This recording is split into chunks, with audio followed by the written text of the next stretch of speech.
Man, okay, I feel like we're a little bit behind the times, but this does actually kind of feel like something for a cold open, even What's though that? we are like a few weeks or months behind. Yeah. Like, what's Re- like the Avatar 2? Like, what are you guys feeling about? Like, because like the trailer came out and Oh, was there a trailer? yeah, um, I'm just I haven't. I just wonder what is others' feelings about this movie at this point. Is anybody I excited? I Like, honestly like didn't believe. Avatar 2 is one of those movies that I will believe it when I see it, because I feel mhm, like there's been Avatar 2 through 7 on IMDb since 2009. So mhm, in my head, they don't exist because they've yeah, been these gray upcoming titles on IMDb for so long, and I'm like, they're, and if this is his rate, James Cameron's gonna be dead. Like, yeah. it, It's a Game of Thrones it's like pace of the 13 years movie after the first universe. one. Yeah, yeah. It's like 13 13 years. years to come up with the idea for the essentially the sequel to Pocahontas. I Like, I think it's more visual effects, right? Like he wanted like that. I mean, because that's all that movie is really. It's a yeah, visual effects extravaganza. I'm Um, not a VFX guy, but have they really have they come so far since 2009? Like, I understand that there's yeah, it's like it's tough to say because like the first one like looked really nice, and yeah, seeing for 2009 this VFX looked great, and seeing the trailer now it's more just like everything else is caught up to it for the most yeah. part. It's like I didn't really see anything super special. That was I like, don't oh know. wow, they couldn't have done that in 2009. Yeah, yeah, exactly. Although I will say I love the song. Whatever the song is, it's probably like a Oh, score track. There is a really great song that plays on it. So I'll give it that. But just like seeing the images and like the trailer pieced together, not just on a VFX level, I'm just like I felt like nothing. I'm just like I don't know. James, you it's like liked Avatar. What do you I how do you I feel loved about it? Avatar. I Oh, loved I didn't it. know you loved it. Oh Okay. yeah. No, I it was there were two movies and I don't remember. I think Dan Johnson was sitting next to me for both of them. And it was Avatar, and I think the other one was uh um the fucking Brad Pitt aging backwards, Benjamin Button. Benjamin Oh, Button. yeah. Uh like at the end of both of those, I remember looking at the person sitting next to me and was like, that was really good. And like immediate like just fell in love with it. And Avatar did. And I agree with you. Like, I haven't gone back and watched it since its theatrical release. I think I saw it like two or three times in theaters. Mhm. Um, which I guess if that's a knock against it, it is. But I loved it. I'm probably not going to watch the trailer for Avatar 2. I'm Oh, probably just okay. going to go and and watch it. Like, I'm pretty sure I'm going to see it in theaters and Okay. enjoy it a lot and then forget about it. But Okay, so that I mean that is more or less like to a lesser extent because I only ever saw the first one in theaters and I remember like enjoying it, but it just didn't like really leave an impression, and it was just like it was a movie that I saw in the theaters that was fun to watch. I had a good time, Yeah. and then just it just like left my brain space, and I guess that's kind of why I was, because I knew you liked the first one. That's kind of what I was getting at with the second one is like, are even people who were like into I mean I'm sure there's people, because some people were really Well, into that's Avatar. what's insane about it is like it's either completely forgotten by like everyone, or It's there's the like people best who movie ever. developed a new type of disorder Yeah, because they couldn't live with the Navi. yeah. There's no middle ground. I mean, I guess we're in the middle ground where we're just like, that was fine. Yeah, But some yeah. people are like, I'm gonna kill myself if I can't live in the world of Avatar. We're like, whoa, We shit, need to dude. we need to promote like Avatar middle ground yeah. visibility. Or honestly, it's probably like there were like 10 people that had that, but like, you know, the news, the Lion news media had to, Yeah. you know, Hype up the Avatar version. syndrome. Do you have it? Click here to, you know, it's like Avatar WebMD. You know, it's like Yeah. that's like one of the questions that they ask you. Like, my foot hurts, and it's like, have you drank any water? Did you take ibuprofen? Did you watch Avatar recently? I Did you think have something else you're gonna say? Oh, yeah, go. the loudest voices are always the people like the most extreme opinions. So like Yeah. the people who I double digits know people who have not seen it and refuse to see it just because it was popular. And I'm like, Yeah. I, you know what? Like, I get that. I do, because that's me on a lot of things. But Mm. it was really good. Like, I don't know what to tell you. Like, you're talking about it like it's a daytime television, but it's like it's really good. It's super high production, and um, Well, also, I it's mean, not. James Cameron is like an established filmmaker who Oh has made yeah, probably Yeah. some of the most iconic films like of all time. Sure. Yeah. Yeah, of course. But he's iconic. That doesn't Mm. mean Right. great. Doesn't mean great, yeah. No, yeah. James Cameron does have some great movies under his belt that I really enjoy. I think Avatar is like a well-made movie, you know. It's just it's just the case of like, again, 13 years later, after like immediately after the first one being announced, it's like, yeah, I'm going to make like 5 more of these. Eat my shit. And then like over a decade later, and it's like, all right, everybody, get excited. And it's like, dude, I'm almost 30. I was in high school. I graduated the year that Avatar came out. I'm 31, so I'm like, yeah, all right. Did you guys fix 3D yet? Am I gonna have to watch it in these dim glasses that suck shit? Yeah. I will say I saw it the first 2 times I saw it was without 3D, and then I saw it with 3D, and I was like, the 3D was cool, but ultimately unnecessary. I mean, as with most 3D experiences. Yeah, that's been my thinking. I feel like James Cameron is like trying to be a boundary pusher and like the scale of everything that he does. Mm-hmm. And I think that was just like, it seemed like it was going to be trendy at the time. So he's like, all right, well, I'm going to be at the vanguard of 3D cinema with Avatar. And I guess he was. I mean, I guess he was right.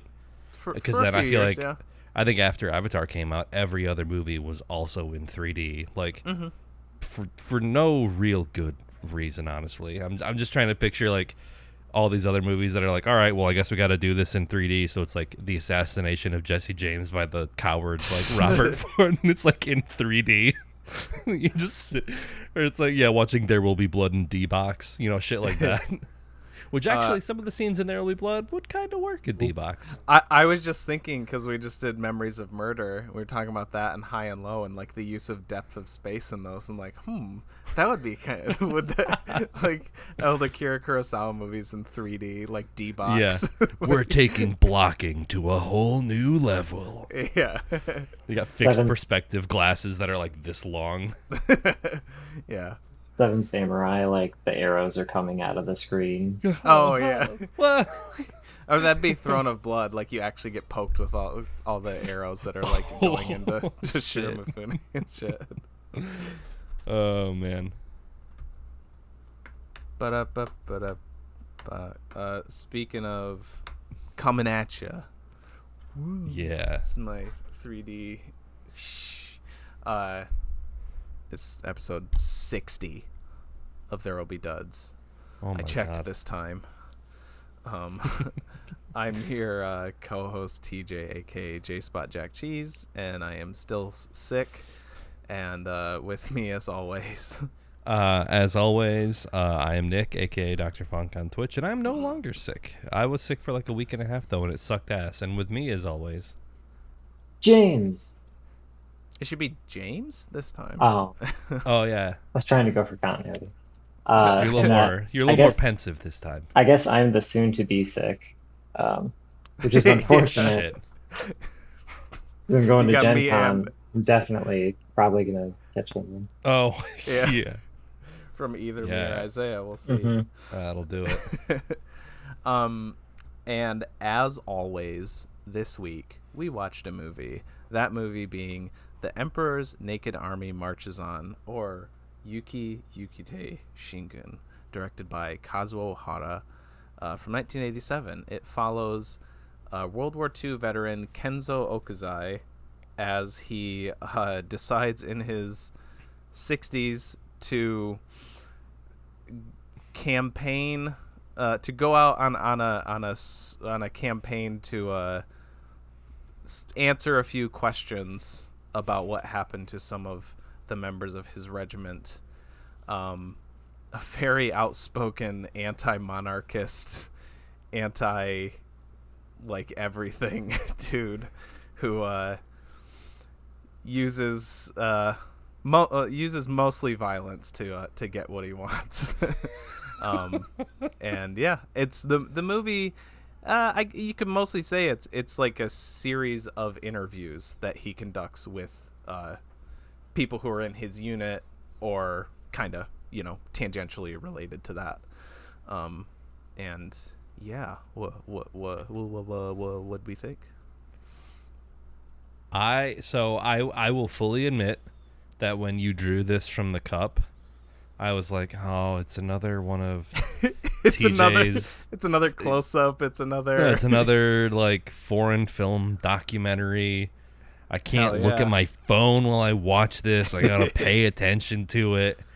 And then I want to say around 8 minutes in, when he was, I'm gonna jump into it. When he just starts talking shit openly to a guy in a hospital bed and just tells him that he's being punished and he deserves to be in the hospital bed, I was like, okay, I am in. I am locked into this. I was enthralled. その敗戦後のね、やっぱり生き方の総括としてね、そういう結果が私出たと思うんですよ。だから山田さんは別に法律をね、破ってないわけでも何でもないですよ。一般の市民としてね。だからそれなのにね、そういう体になられるということはね、やっぱり山田さんのような戦争体験した方がね、やはり一般の人並みのね、敗戦後の生活されるということはね、やっぱり私の感覚でちょっと許されないんじゃないかなって思うんですね。It got me even before that, because there's like a little bit of the wedding where he's like, he doesn't call himself he's a go-between. That's what he calls it. That's what they're referred to as. But he's like the wedding officiant, and he's like, this man,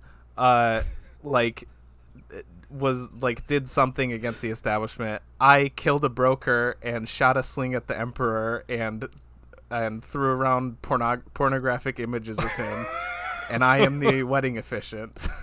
神戸大学を卒業後、反体制活動をした都外により前科一犯でございます。売借人の私は不動産業者を殺し、皇居で天皇裕仁にパチンコを打ち、銀座渋谷新宿のデパート屋上から天皇ポルノビラを巻いて。 Let's go on with the wedding now. Yeah, I just got to get here's housekeeping. Here's some housekeeping. Here's my list of crimes that I'm very proud of. Yeah, I think that's the most common through line, is him just repeating his rap sheet to anyone who will listen to him. It's got to be like 12 times that he just do. Just throwing his weight around, period, because he goes to the people and he's like, hey, I beat the shit out of the last guy, I can do it again. And there's the one dude who he's like, I came here prepared to beat you up. That's so fucking hard. その瀬尾幸男をね、まさかその6人の一人と知らずにね、態度が無礼だってぶん殴ってきたわけです。だから今日瀬尾幸男に行く時はね、私は原さんにね、瀬尾幸男は殴るって言うてなかったんです。殴る気持ちなかったんです。ところがその立ったままでね、その逃げ腰で物を言うから、今日来る時はね、あなたを徹底的に痛みに合わせて私は言ってきたわけです。徹底的に。I think it would be very much less amusing if he was like a 20-something or a 30-something, but this dude's 70 years old. This is elder on elder violence. Yeah, and it is fucking sweet.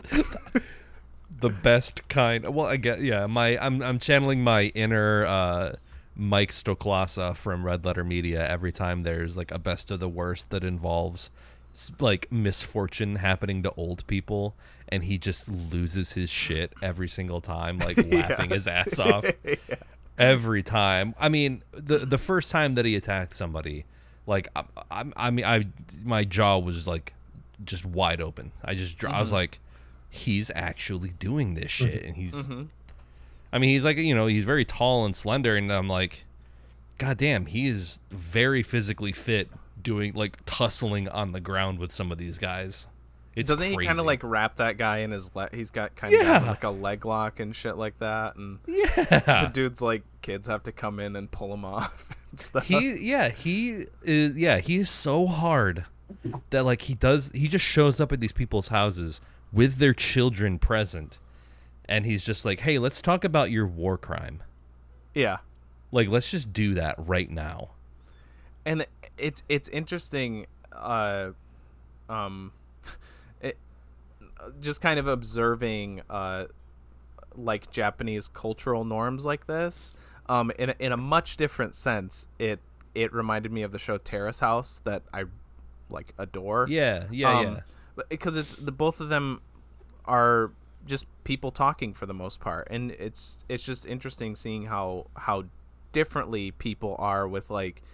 He like I'm not sure if this was I think this was one of the guys that he beat up, and then like he's leaving the house, and then he's like, okay, yeah, give your best to my wife, and then they bow, and he like heads out. And the guy's like, okay, yeah, he's like smiling and like bowing and shit. こうして戦争終わってから38年目にね、あなたのところにこう参りまして、私の方が人間としては立派ですよと。ね、心の底から思えるのはですね、思ったり言えますのはね、やはりそれ相応のね、敗戦後それ相応の生き方をしたからだと思うんです。それはもちろん私の力じゃなくって、今言ったように神の方とか天のおかげだとかね、自然の方のおかげだと思いますし、それからそういう心をお持ちになった方はね、大勢私を理解してくださる方のね、皆さんのお力添えのおかげでそうしてこられたと思うんですよね。本当にどう皆さんすみません。何もわかりません。すみません。突然はご迷惑ですよ。とにかく奥さんによろしく。どう許しちゃってください。奥さんまだご理解されてないようですから。私の金です。私がガンとしてどうぞ十分失礼な段一つ許しちゃってください。どうぞ奥さんにどうぞよろしく。Yeah, he's very like polite and cordial at the very beginning, and then once he gets inside the house with him, he sort of unveils like what he's actually there for, which like I guess. Because it's like the 80s, there's not really I wonder how much of this is like the documentary crew came and just said, hey, can we talk to you, or if the documentary crew was just like, yeah, let's get in your like obscene propaganda van and let's just go visit a greatest hits tour of all of your comrades. And like they just sprung this shit on these dudes because they seem like you can kind of watch it when he starts questioning them. You can kind of see it in their faces when they realize what he's there to talk about, and they're like, oh shit. Yeah. Some of them know like ahead of time too. Like there's some who are like I can almost think of his name, but I think he's like the second guy he goes to, and he's like right away. He's like, no, I know why you're here. And yeah. Which is interesting, unless... Well, no, I mean, that guy is very vocal, so maybe it's not surprising that they would know. Because they'd be like, oh, it's this guy. It's the fucking... It's the van guy, or the guy who like, rolls around with his megaphone and shit all day. That's probably one of my biggest laughs, is like... He's got this dude almost leg locked, and at one point in time, one of the captions just said, "There are better ways to introduce yourself." Yeah, that was a good one. That's another thing. Like, he's got that dude in the leg lock, and the dude is so calm. He's just like, yeah. Like the way that he says that, there's better ways to introduce yourself. And, like he's on him, and like they're like. I mean, it's partly because he has like people restraining him, but they're like just talking to each other. Then it's almost like violence, and then that.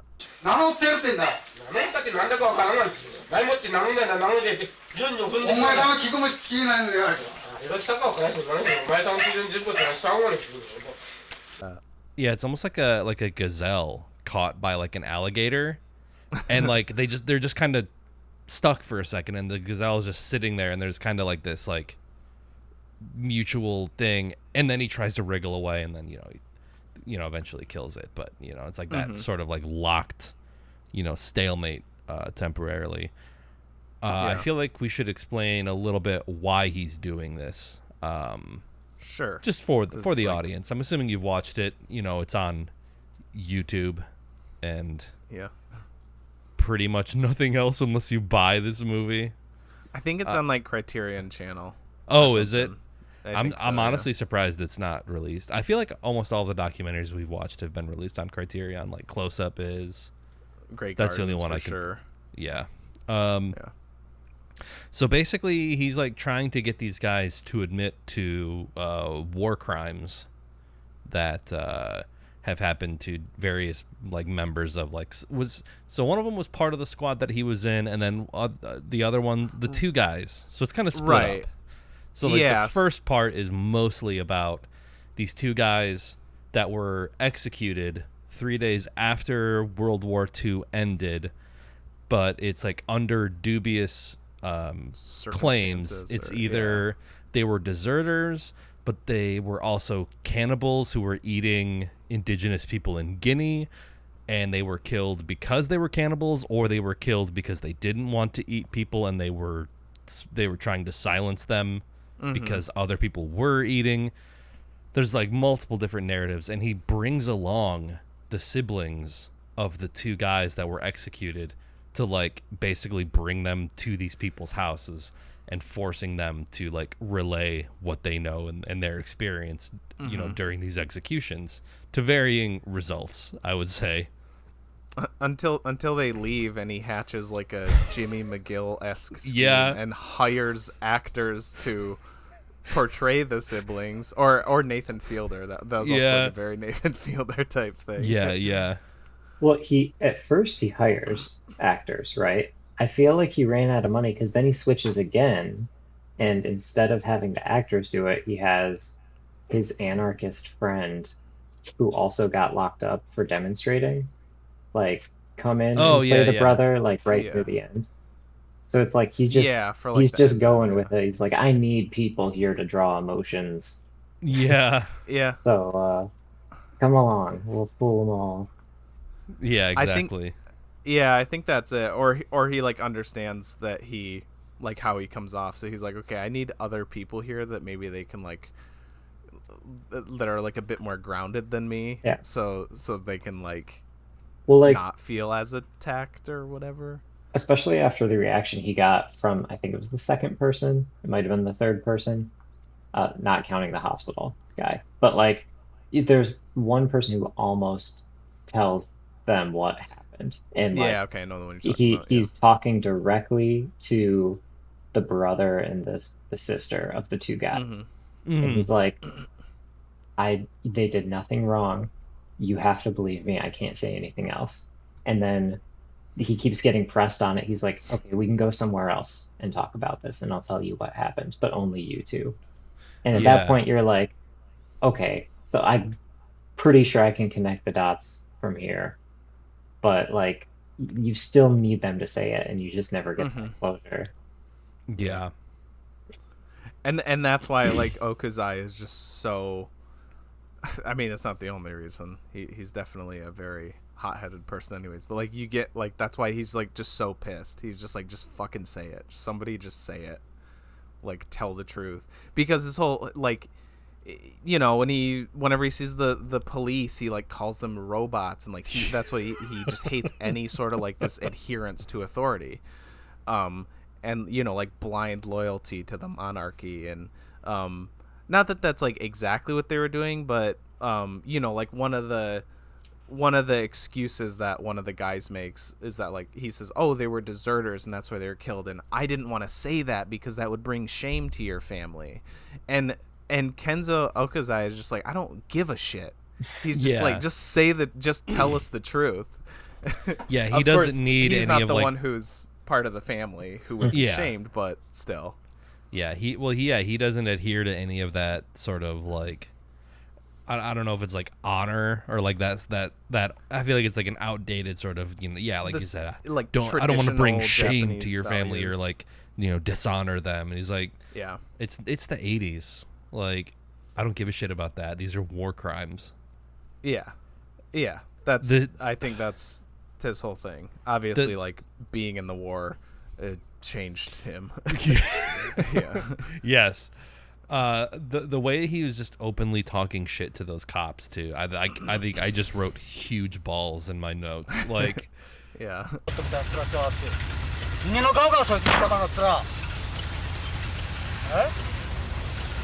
人間の面一人も一人なんじゃないか天皇広人と同じだロボットと同じだ貴様ら命令か法律法律に従うだけだ悔しかったらやってみろ何か読めるんだろ貴様ら何言われたって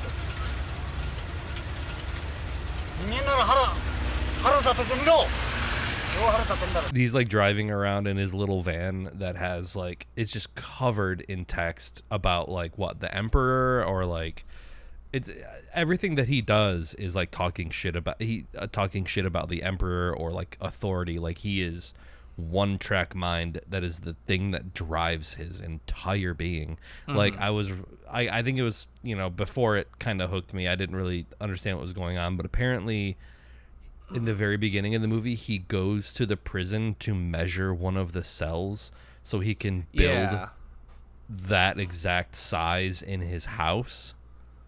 So he can be like used to it or whatever. Yeah.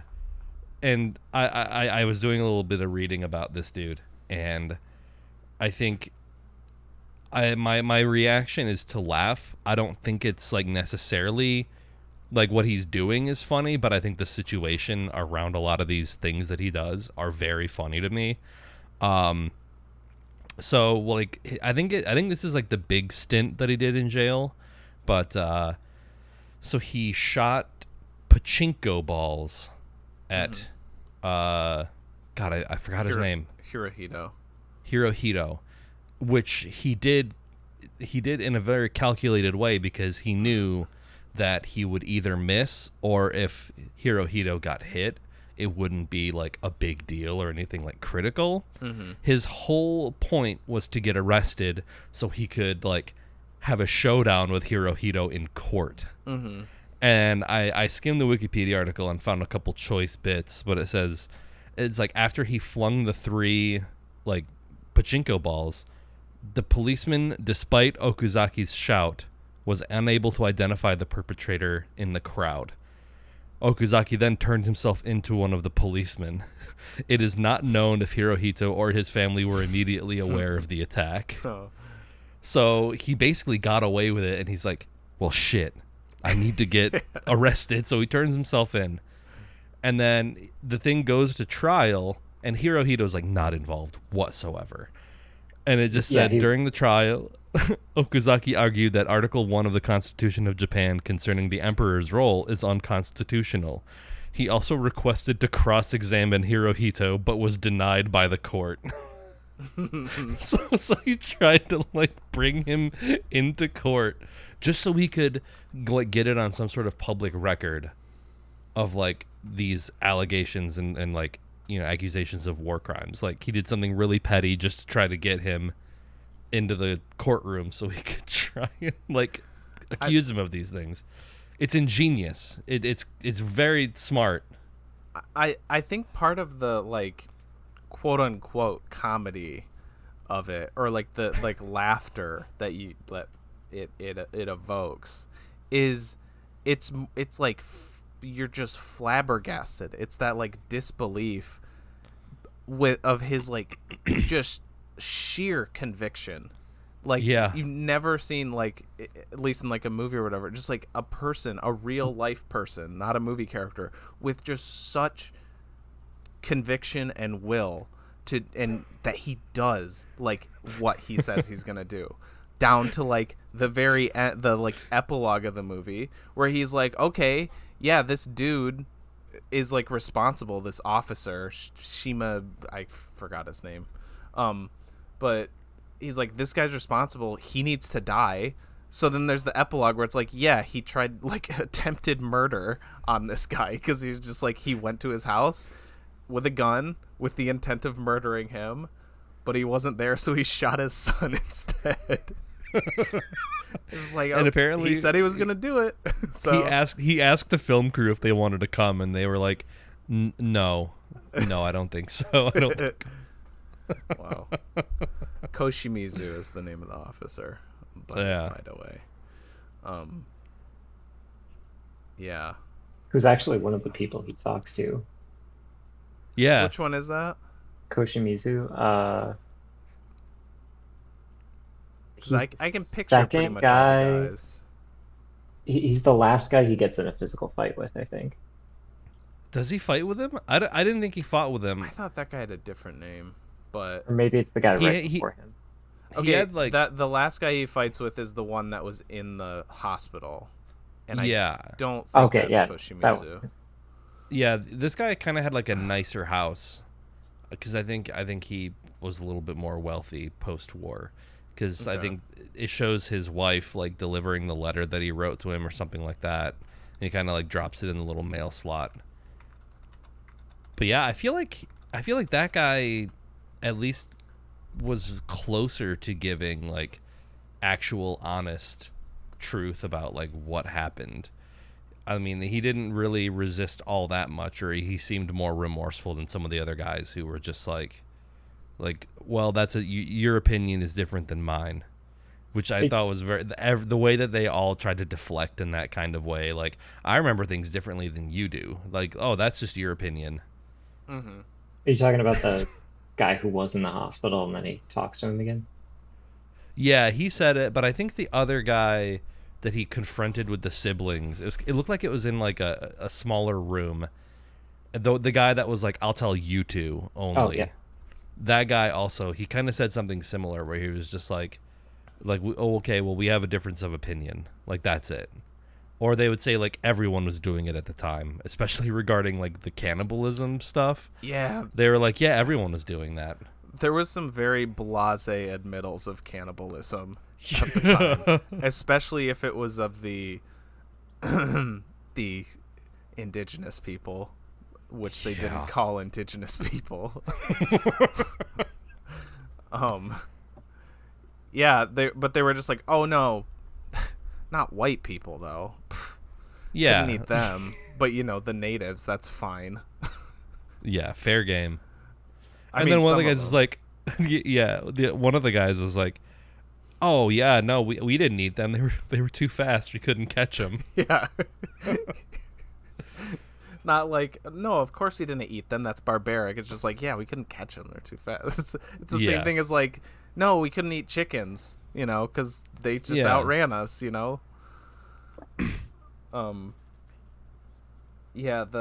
love another like great line that he says after he beats up the last guy. He says, violence is my forte. Yeah. That's another really great like oneer. 戦争の犠牲になられた方をね、まあ、喜ばれるだろうと思うことならばね、いくらでもやろうと。だから現在も今年もそう考えてるわけです。今まで、独房生活合計13年9ヶ月してきましたけど、まだ10年やると決心したわけです、今年は。まだ10年やると決心したわけです、今年は。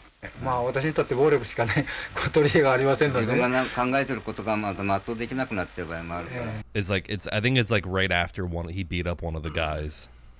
And he's like, who told you? And he just said, my brother and God. Oh, yeah. Yeah, I remember that one. Yeah. Yeah, there's very, like, that's another thing that I noted that, because there's a lot of talk of, like, when they're at he's like a banker or something. The guy who was like, I just want to tell the brother and the sister, I don't want to admit it to you. Yeah. And she's, like, she plays the card of like, my brother's here right now with us, and like you can tell that like kind of affects the room. It's not like in America where like somebody would say that and they'd be like, what, his fucking ghost, are you insane? Like, what are you talking about? Like, we don't believe in ghosts, we're adults. But it's just that's kind of more like just part of the culture there, that everybody's kind of like, you know, more spiritual, which is, Yeah. I think is neat in a way. Well, I feel like I think it's in Japanese culture, but I feel like they are also like much more reverent of like family bonds and like Sure, elders, yeah. and it's like a lot of the times it'll be like an entire family like living in a house. Like they don't send their grandparents to like nursing homes or hospice care like we do. So it's Right, like that's yeah. the sort of familial bond is stronger there. So it's like when they carry those pictures of the dead siblings with them, it carries that much more weight to this guy. Yeah, for sure. James, do you have more to say? I'm trying to think what I was gonna say next. Not really. I think the now that out in the open, the cannibalism, I feel like that's those two moments we kind of just named were like the two climaxes of the movie. What's the one scene where he says to the brother and sister, like, "I'll tell you, but only you," and he's just moments away. You can tell he like wants the release of not having this secret anymore, but it's just unspeakable. Like, and then you see that again right at the end with the guy who came back from the hospital, and he's like, "I'm sorry about everything, and I am a horrible person, but I can't tell you what happened." And it's just like a gut punch because it's if you realize like there will not be resolution to this. Yeah. Yeah, and just kind of like over and over again. By the end, you get like some answers, but it's still like very cloudy because just nobody. Which Yeah, is everyone. weird. They're okay with saying like, yeah, we ate people, whatever. Some of them are Yeah. like, yeah, we did even eat our own troops, but you know, what we did with them was like, I can't say. It's like too bad or whatever. Yeah, it's really indicative of like how they thought of other people, to the point Yeah. where like eating indigenous and like dead was like, yeah, that's just what you do in war. But killing one of our own, no, I'll never admit to doing that. That's unspeakable. I don't want to prescribe it, solely to war, but like the fact that you're starving, starving people do terrible things Yeah, to yeah. Heinous survive. shit. And so like the just like putting the pieces together, this is my take on like what I believe happened, right? They did wander off. They were searching for food, but they were the ones who didn't want to, hunt other people. And their commanding officer saw that as an excuse to kill them because they were disobeying orders, right? Staying in camp. And then they got eaten, right? Yeah. Yeah. And so like I don't know. Yeah, how do you look at somebody and be like, "Yep, I did that." Yeah. Yeah. Okay, yeah, I remember something I wanted to bring up was about the siblings, when it was like the actual siblings that were with them, and then it shows them, I think they're like at one of the graves, and then it says like they never like attended him ever again or whatever. And I wondered like if it was out of I don't know like how to put it, but like what was it more like they were kind of the weight of the whole situation was like too heavy for them, or were they like scared of Okuzai or something? Because I could see it being either, because they were like there for the ride, but you kind of got the sense that they were like, okay, yeah, this guy is maybe a bit too much. Like, well, yeah, and it almost becomes like, are you doing this for these families, or are you doing this for yourself? And at a certain point, I feel like himself. yeah, in my opinion. I think maybe the siblings got enough closure from a few of the guys to kind of piece it together, and they're like, Could be that too. this is as close as we're gonna get, and this I would like, we don't want to just parade around with this guy as he goes to various people's houses, and we have to sit here looking all solemn while he just like throws a guy to the ground and starts wrestling with him. They're like, you know what, like, I think we've got enough closure, like this is as far as we want to go with it. Yeah, I could definitely see that too. I don't know. Another like moment that was just like it kind of got me was like, I think it was one of the guys he was interviewing. It was like this older guy with a bad back, like he's like the restaurant owner or something like that. Oh, they're like getting ready for like their dinner service, and he's just in there just being belligerent and being like, no, we have to talk here. And he's like, all you care about is money.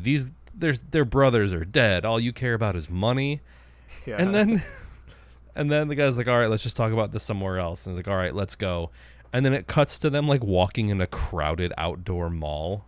Oh yeah, that's which I was just like, yeah, let's go to the mall to talk about like these horrific, tragic war crimes. Like, just casually in public or whatever. Yeah. Well, I mean, like,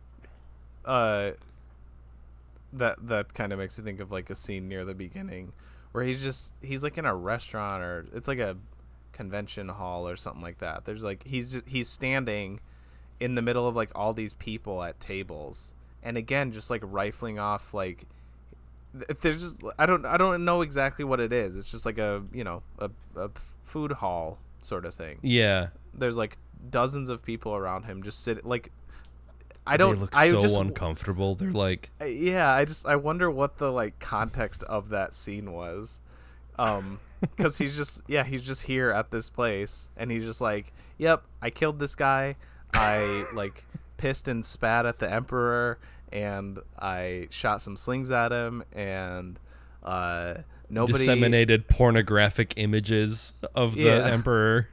He's like, nobody has suffered more under the government than me. And then like the scene's over. Yeah. So he's definitely he clearly the type doesn't of guy. give a shit. Yeah, in like every conversation that he meets a person, he finds a way to just bring it up and relate it back to whatever they're talking about. Mm-hmm. Yeah. There was another part because like he revisits with this other guy. So the first guy that it's kind of like this guy. He's like, he starts out like he's on his knees and it's kind of dark, and he's the one that kind of resists him the most. Yeah. And then he revisits that guy, and then I think he gets a confession out of that guy, and he says to the siblings, aka like his wife and some other dude. He's like, I'm so sorry. He's like, I apologize. I'm so sorry. Like this was so awful. Like I'm so sorry that this happened. And then it cuts to Kenzo, and he's like, yeah, and I get to say it to your face. This is why I'm a better person than you. Yeah. And just starts talking shit. Yeah. Immediately. That's right. Yeah. I was like, oh my God. Yeah. Yeah, go ahead. Yeah, like there's no like time for reflection or like moment of possible forgiveness or like redemption. It's he doesn't give a shit, and he's like, there we go, I got it, asshole, get out of here. He is more, he's like a real life like Rorschach in the sense of like how like driven he is, and also like he is like Rorschach stuck at that, that there's like the flashback scene where he like sees the killer who like murders the kids or whatever. Yeah. He's like stuck in the war still. Like he literally has not like progressed like since then, to where like he goes to see that one of the guys like mothers or wives or something like that, and like he immediately just starts like breaking down. And not saying that like people wouldn't do that normally, but like it's just it still kind of took me back, like just how much he was like openly weeping about it, and how it felt like it had like kind of just happened to him. まあ考えによっては柴本さんがね、一番お幸せだったと思います。本当私は幸せだと思ってますけどね。ですから私何の方法でね供養させていただくこと。You know, he makes like the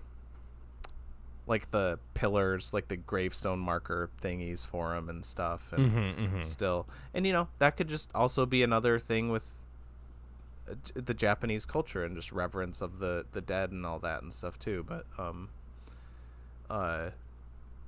it just seems so like ever present in his head, and that's why all he talks about is that and the crimes that he's committed, because that's all he is. The war took everything else from him, and he's like entirely defined by all of those things. Like, yeah, I mean, he's very, very heavily traumatized. Yeah. Yeah, the movie bookends with that, with her singing this song, and then like in the final shots, he's like on a boat. Was that them going to New Guinea again? Because like, I don't know. I forgot that. Because there was like, apparently there was a ton of footage that they shot in New Guinea that the Indonesian government like confiscated when he was trying to get back.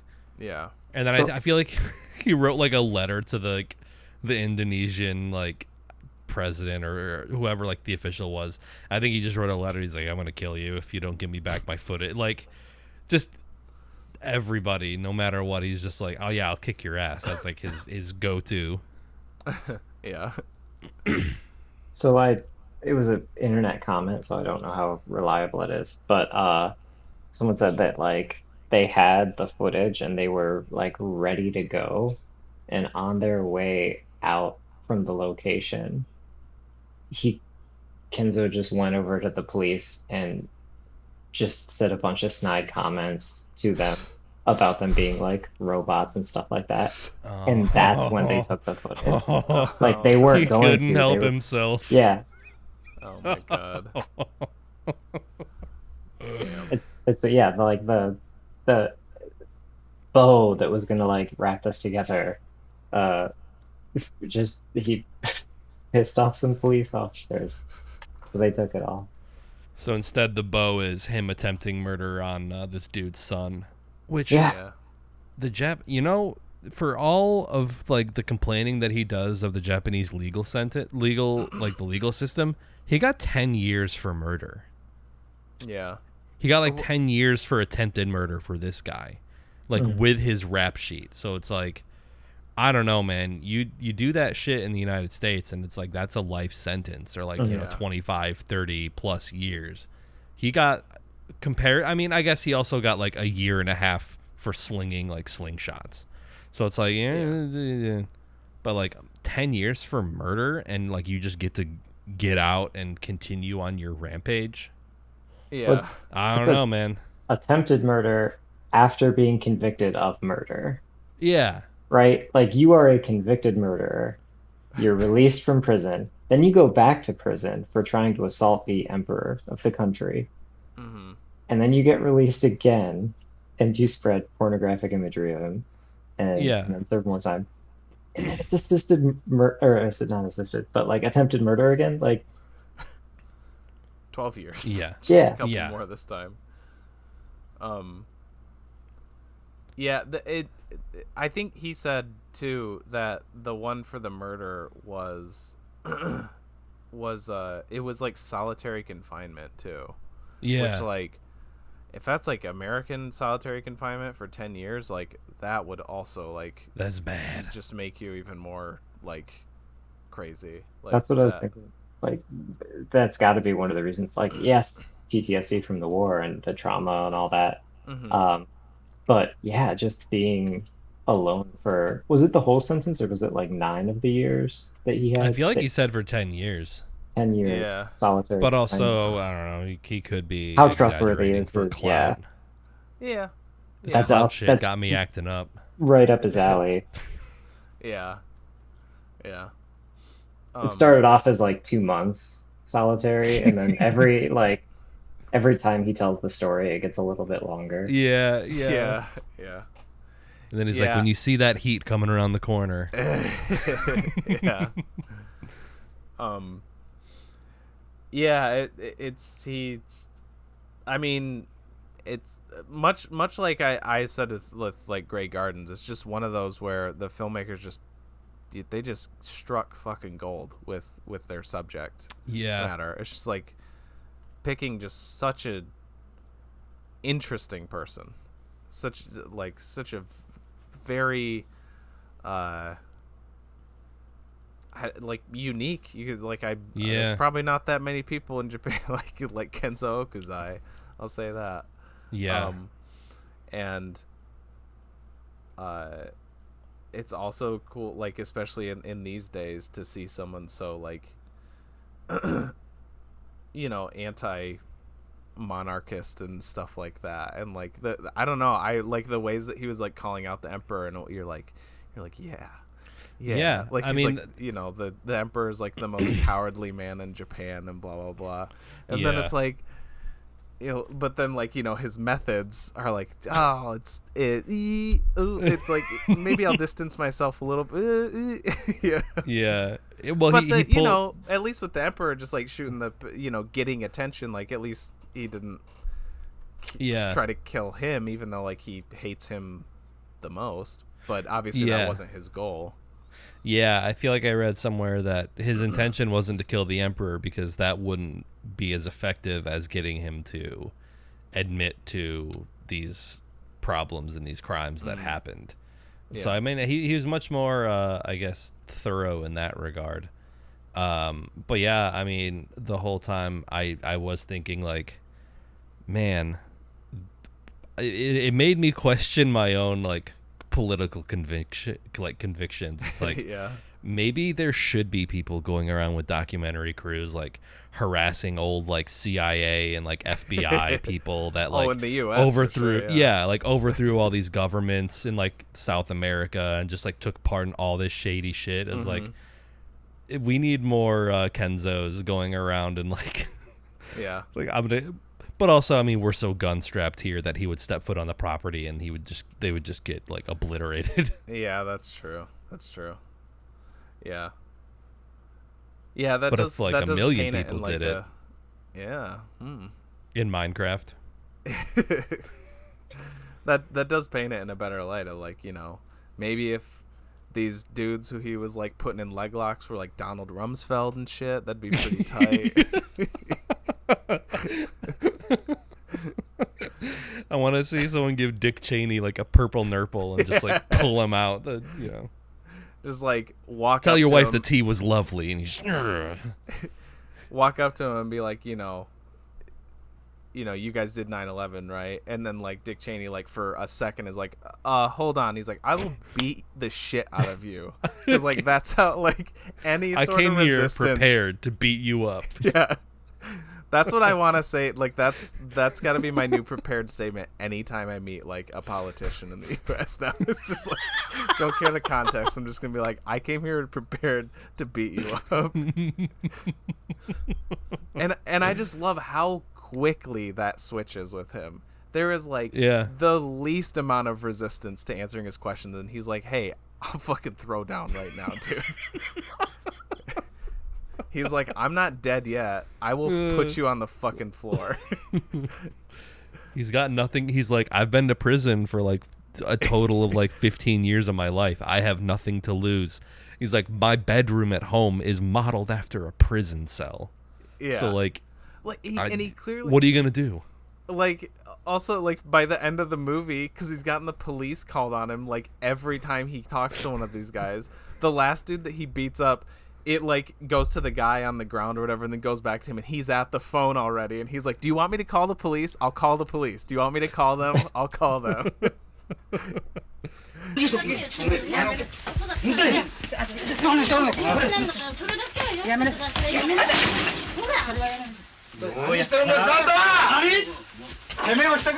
ってんだな。関係ないんだからそれ言わねえ黙ってんの。寝てないおじさん。まだ1票だけなんで1票だけ。山崎ったろ。呼ぶんだろ100トンマンを。でね。You think I give a shit? Yeah. I just love like the older brother tactics that he pulls too, where he's just like, "I didn't hit you that hard. Come on." He's like, "Look at my wife's leg. Like she took way worse than you did." As the guy's being like loaded into the back of an ambulance on a stretcher. No. Like the guy can't control his own bladder. Yeah, that's right. It's like, look at my wife's leg. Come on. Yeah. No, didn't he say something like, oh, I feel like it was like something like the opposite of that, where he was like, oh man, if I hurt you as bad as my wife was just hurt, I would feel really bad. Yeah. It was something like that. Like, Jesus, dude. Like, yeah, and then like, yeah, that last little thing you get with him, like when the guy is taken to the hospital, it's just like, nah, he's faking it. Like that's like the whole like vibe that he gives. It's like, yeah. 山田さんの怪我はね、別に赤くもなってませんし、むしろ家内の怪我の方がですね、ひどいんですけどね、見た目はね、もし山田さんにね、あれだけ見た目だけですけど怪我させとったら、やっぱり私はそれだけ心も痛みますし、責任も感じますから。今その山田さんの、娘さんの、ご主人がですね、暴力を振るっちゃいけないとおっしゃったんですけども。その暴力を振るって許されるいい結果が出る暴力だったら私は許されると。だから私は大いに今後生きている限り私の判断と責任によって自分とそれから人類に良い結果をもたらす暴力ならばね大いに使うと。 Are we good to move to scores? Was there anything else we wanted to cover? I feel like the movie is like, it doesn't have like a really solid like structure. It is just like interview. So it is kind of, it feels, I don't really know, like jumping from point to point and like then knowing like when to kind of move on. It's kind of tricky because like we're in a way just like kind of saying the same like points, but or like I feel like we've talked about the same scenes like multiple times, but there's just there's a lot to unpack for like how little I guess variety there is in the content of the movie itself. But yeah. It's surprisingly like it's a fairly simple premise for like a documentary, and they don't even like the people that he's talking to hardly ever admit or acknowledge that there's even like a documentary crew. Like the only time is like I think is when that last guy, he's got him on the floor and someone is just like, oh, you're just gonna stand there and film this? Yeah. And there was also the one, did you see it? He was like talking to somebody and like the guy's wife just like walks out with like a little camera and just like takes a picture and then just keeps walking. That made me think of that part with Ethan and Camp Lynch. Oh my God, yeah. It's like the music is rising and then he just comes in, he's like, oh, I can't remember what he says. It's like, I'm number 4. We got a new member. Yeah, that's right. Yeah. Yeah. And then none of us say anything and he's like, cool. And he walks away. Yeah.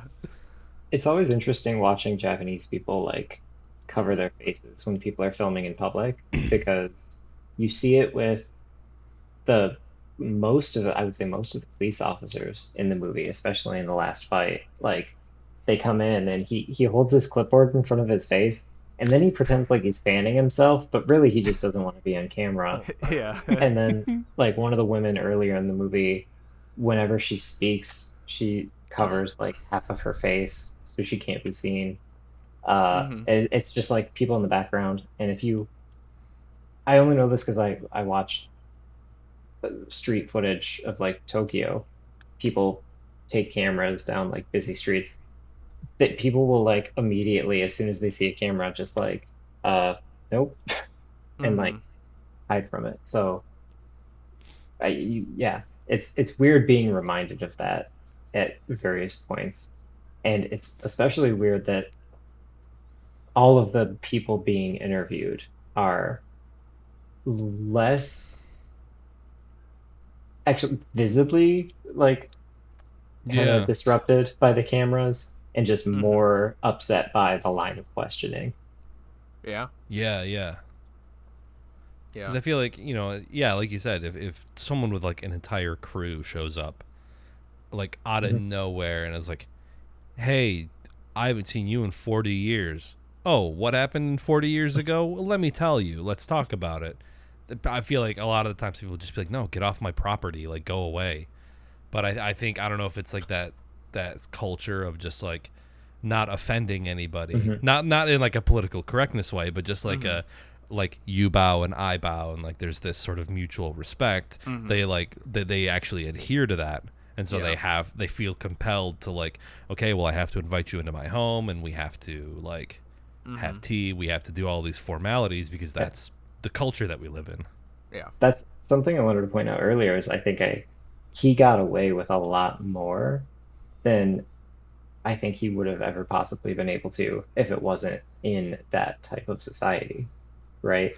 And he's so outspoken and loud and, like TJ said, belligerent, that people don't know what to do. Like reacting to somebody yelling at you, like, or just telling you like, hey, I'm better than you because of, the terrible things you did during the war. And they're just like, yeah, okay. Thank you. I deserve that. Thank you. People talk to each other like this? What's going on? Yeah. Yeah. It's very like, and I guess this is another parallel with a Terrace House again. It's just like everybody is very upfront with their feelings, which is it's refreshing in a way, to just kind of to see that, and it kind of makes you just, it kind of makes me think of like American like reality shows or documentaries even, I guess, where it does feel like we kind of hide ourselves more in a way. And yeah, I don't know. That was it. It's just another kind of stray observation. Yeah, with the cultural differences. All right, let's rate this sucker. Yeah. Let's go for it. I'll start. Sure. This just might be a 10 for me. Nice. I was completely engrossed by it. I saying fell in love with Kenzo is probably not the best way to put it, but I was like just magnetic. His personality, the way that he carried himself, the way that he saw his own version of like direct political action. I thought the whole thing was fascinating, and I thought, it makes you question some things, like, is violence justified if, the ends are noble and good? He would say so. Yeah. In fact, it's his forte. 100%. But, and also, I don't know, we didn't talk too much about the whole, like, documentary aspect, where I feel like we kind of got more into it with Grey Gardens. This doesn't feel as exploitative, but it is, I feel like, in the same wheelhouse of just no narrative. We're just showing up with cameras and filming life as it happens. And I feel like if they cinema-verite style. Yeah. If they tried to do it in a different style, I think it wouldn't have worked. If you tried to like piece it together with like, and then in so-and-so, Kenzo did this, and it's like, no, just let him tell his own story. Let the cameras roll. I thought it was great. I thought it was very poignant and funny. Not funny in a like a ha ha ha ha ha kind of way, but not like I'm a clown, like I amuse you. Yeah. But yeah, that's nice. A 10 for me, dog. Excellent. Cool. James, you wanna go? I'm gonna grab the cup. I feel like I'm going to be the outlier. I enjoyed watching it, but it left me with the feeling of watching a car crash, like a video of like a bad accident, and I'm like, made me uncomfortable, and I appreciate the information that it's bringing to light and the effort that the crew put into it. But I don't know, it's just something about the like the nature of the way that it's put together. Because I purposely didn't talk about it earlier because it kind of saving it for this moment. But the way that the documentary was put together, and I wouldn't say it was exploitative. It just kind of left me feeling weird. Um, Mm-hmm. but I appreciate the way it was put together. I'm gonna go with a 7. Oh, okay. Oh, I was because like Travis said similar things about Grey Gardens, kind of, but then he was like, that was a 2 or like a 1. See, So the fact that he said 7, I was like, oh, okay, that's not too bad. well, yeah. Also, Travis really likes to hone in on like a single aspect that he doesn't like, and it's like, yeah, that movie is terrible because of this one thing, but I'm gonna like extrapolate it to everything else. And yeah, he does really, which is weird because in other aspects he seems very, doesn't give a shit, but whenever it comes to like exploitation, that's always a big thing. But you know what? I honestly think he was hyping that up with Grey Gardens just because he didn't like the movie. I don't think he cared that much. Yeah, I also really enjoyed it. I'm in between you guys somewhere. I think I'm gonna go with an 8 for me personally. I thought it was pretty great. Like mostly what Nick said, just I guess to a lesser degree of enjoyment. Like, and again, yeah, like the informational aspect is really intriguing. Like it's a really interesting thing to learn about too, and I think Kenzo is a really fascinating protagonist, I guess, for a documentary. But yeah, it's just another one of those that I really enjoyed. Just wasn't a 9 or a 10. Just don't really have anything else to say about that. Definitely like one that I was really glad to, because I feel like this has been on my watch list for a very long time, and it's just been one that I've been just fascinated with seeing just because of what I've heard about it. So definitely glad to get it, like have it watched, and it was like a good, worthwhile time, I think. Speaking of a good, worthwhile time, here's an ad break. So, welcome back to there won't be Nick or Travis. I have a special guest with me today, James, who you may be familiar with from our sister show, There Will Be Duds. He's been on that a few times. He's our East Asian cinema correspondent. Yeah. Those are the movies that we have him on for. But now we're gonna talk about the co-hosts that aren't here, namely Nick and Travis, because those are the two. So and we could go off of Nick's very outspoken approval of Kenzo Okuzaki and everything he does and stands for, giving the movie a double-digit score. I don't see how you can be any more praiseworthy than that. And we might have to pull him back from the edge. Elderly abuse enthusiast, Nick.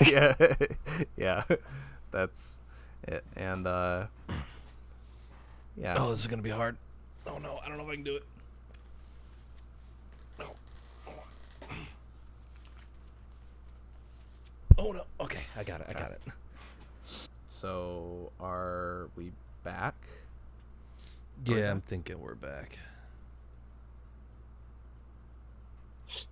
I guess we're back. I does have to know. All right. Who wants to start us off then? What did you guys see? What have you guys watched since 2 days ago? I can go first. Okay. Okay. this has been like ongoing. Charlie, my wife, and I have been watching rewatching a bunch of stuff actually. Like we haven't watched any new stuff.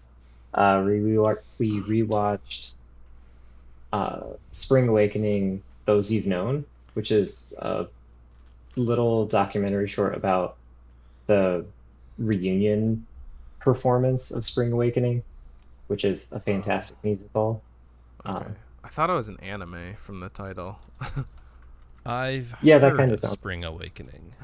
It's really fucking good. Okay, really quick rundown. It's based on an 1890s German play about teenagers dealing with repressive uh, sex education, basically. Like they are told not to act on anything that's, they're going through puberty and they don't know how to deal with it. Okay. Um, and so they basically took that play that's actually about 1890s German kids, and then they put it into they all of the music is like contemporary rock music Okay. Mm-hmm. going through this beat for beat exact same story from like 120 years ago. Mm. Okay. It's really, really good. You can find like the whole musical online on YouTube, and it's amazing. It feels like you're there in the crowd just watching a performance. And then the documentary about the reunion tour is really good because you learn about like how important it was. Mm. That Um, sounds kind of cool. I've Yeah. never heard of this before, but that sounds kind of cool. yeah. And then the Yeah, other I thing, oh, sorry. go for it. I was just No, gonna say, yeah, I've previously being involved with like the theater department at in college at Western, not through my own means, but being around. Mm-hmm. I've heard people talk about Spring Awakening. I think I've probably listened to the soundtrack like through osmosis a decent amount of times, Mm-hmm. and I remember it being pretty decent. I'm not like a musical guy, but then certain ones, like you sit in the crowd and you watch it and it's definitely like a thing that I have to be there for. I can't like watch it on a screen. Mm-hmm. Like I think the nature of being in a seat in like a theater makes it that much better. So he's saying So it's a no from him. yeah, that's unless I can see it in person, I'm not going to watch it.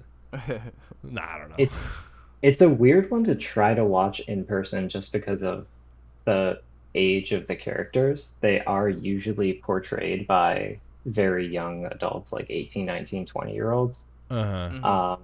Because the original production, it was basically like children.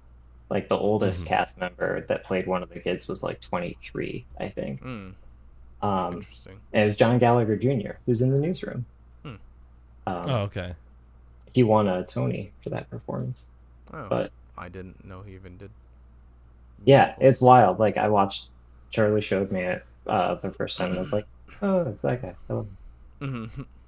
Uh, other thing I was watching, which I think is criminally underrated, one of the best things I think Netflix has done, is a TV series called American Vandal. You guys heard of Nice. this? I know Yeah. the premise of it. I I've yeah. good. I thought I mentioned you when I watched that because I watched that probably a year or so ago based on your recommendation. Mm. And it's fucking great. It's Yeah. really really good. So It's like sort of like a true crime satire. Like it's about a guy who draws dicks on things.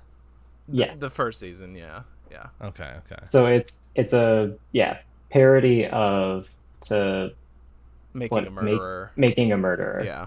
Yeah. where someone has been framed for a crime, but then you're like, are they framed for it? Did they do it? The evidence Mhm. is overwhelming, and it like I don't. I'm like looking through all of the literature I've ever read, right? Classical, just everything. I don't think there's a better instance, like a better execution of parody than this show Hmm. being a parody of Making a Murder. It is immaculate in its construction. It is made just as well as Making a Murder, if not better. and like the humor is perfect. Uh, just very well put together, and then the second season comes out, and you're like, how are they gonna follow up that first season Mm-hmm. with? They wrapped it up pretty well, um, and they knock it out of the park. It's so good. Like both Yeah. seasons are really really good. Highly recommend it. Yeah. Yeah. Shit, yeah. I definitely want to watch it again at some point. But yeah, I think that show's great. I don't. Yeah, I'd have to see it again to see if I'd use like quite the level of superlatives you did. But, yeah, it's excellent. I think I don't know. It's tough because like I loved the second season too, but it was kind of like it was just like a hair like less to me. But that was more just because of like, I really like the aspect that the first season is their own high school, and the second season is like a different one. I like the personal connection they have with the characters in the first one, and I think I like I forget the character's name, but I like Jimmy Tatro's, like the suspect of the first season, a little bit more than the one in the second season. Although they're both like very good. Like, I'm glad that they didn't like completely like try to mimic it. Like the suspect in the second season is like completely different than the guy in the first one, and it still like works really well. Yeah, but I feel like I've referenced this show before on this, because there's a scene where they're like watching footage from like a house party, and fuck, you should just cut this part because I'm not gonna remember what I'm talking about. Okay. But yeah, anyways, yeah, it's great. It's a good show. Nice. I mean, if we want to cut it there, I mean, we're at an hour 15. If you want to just do the cut pull and then, Okay, sure. I'm fine with that being post chat. I mean, all I would say about the Mighty Boosh is I'm watching it again and it's still laugh out loud funny. Still as funny as it was when I first watched it, like 13 years ago when Avatar was out. Yeah. Before that, even I think the last season was like 2007. I think like that. Yeah, Something like I was that, referencing yeah. like the year that I started watching it. But yeah, no, Gotcha. yeah. Right. Yeah. Last episode has Diva Zappa in it. Oh yeah, that's right. Yeah. Did she kill the show? That's another show that I really like too. Okay. Next week, because this is a short month for us, which I was gonna mention when you were talking about like obscure like foreign movie for TJ. For the listeners, the entire month of August is foreign films, because we have a Japanese movie, 2 Korean movies, and another Japanese movie. And then to round it out, we have Deadfall from 1993, directed by Christopher Coppola. Deadfall. It's a Nicolas Cage What? movie. Oh my god, yeah. Sick. Yeah. We watched that, right? Yeah. Did we watch that in Josh and Paul's basement? That sounds right. Yeah. Yeah. Oh my god. Yeah. You guys are in for a treat. Yeah, we are. Yeah, it's good. Okay, yeah, this is one I'll have to check to see, because back when I did this list, I vetted to make sure everything was streaming. I'm gonna double check to see where this one is streaming. It looks like it is for rent on a few things: YouTube, Google Play, Apple TV. It says it's free on Plex. I don't know what that is, but maybe. Oh, it's like yeah, no, Plex is another cool. Tubi. Yeah, I think it is, hell but yeah. the way that Plex works is if you know somebody who knows how to find things, to use Shawshank Redemption euphemisms, if they put those things that they find on a server on Plex and then give you access to said server, you can access that like anytime, like on any like on I can go on Apple TV right now, go to Plex, and then there's just like every movie or TV show that someone has found and put on their server. I can just watch. So it's pretty sick. Yeah, that's cool. But I think they do just have normal movies too. I just want to share Like these Deadfall. to the chat really quick. If you go to the chat, this is the picture that's on the Amazon. I was gonna mention that. That's the Amazon DVD cover, and let's look at the original DVD cover right after that. I'll have to put these up in the. I mean, that one is more accurate. Because, like, the totally. picture in the Amazon one, that's Nicolas Cage from, like, fucking Gone in Con 60 Air, Seconds or something like that. Yeah, totally different movie. Not this movie. Deadfall was 93? 93. What year? And he's, like, the center frame dude when he's not in it a whole ton, from what I remember. But, man, is it... It's a spectacle when he is on. It's great. Because Wild at Heart's 1990, so I was just trying to figure out where it fits in the Cage cinematic universe. Okay, yeah. So this is like this might be like somewhat of like a downgrade in terms of like prestigeness or like I guess like budget and everything. But this was by like his cousin or his brother. You look at, I saw that it was the a cast Coppola. list. It's not just him. Talia Shire's in it. She's another Coppola. Mark Coppola is in it too. So this is a family affair for sure. Oh, I didn't know Angus Scrimm is in it. Oh, well, all right. For him, yeah. Sick. Tall man. Let's do it. Yeah. As well as Peter Fonda, who played the devil in Ghost Rider. Yeah. So, anyways, if you don't want to be spoiled for Deadfall, which trust me, you don't, watch it before next week's episode. Like I said, it's for rent on all the big ones like Amazon and YouTube's and stuff, or it's for free on Plex. So watch it before next episode. These episodes air every Wednesday at 7 p.m. EST in video form on Twitch and YouTube, and in audio podcast form on Spotify, Apple Podcasts, and more.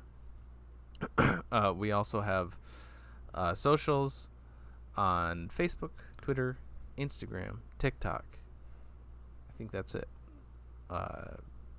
So those are there too. They exist. Not mentioning it for any particular reason.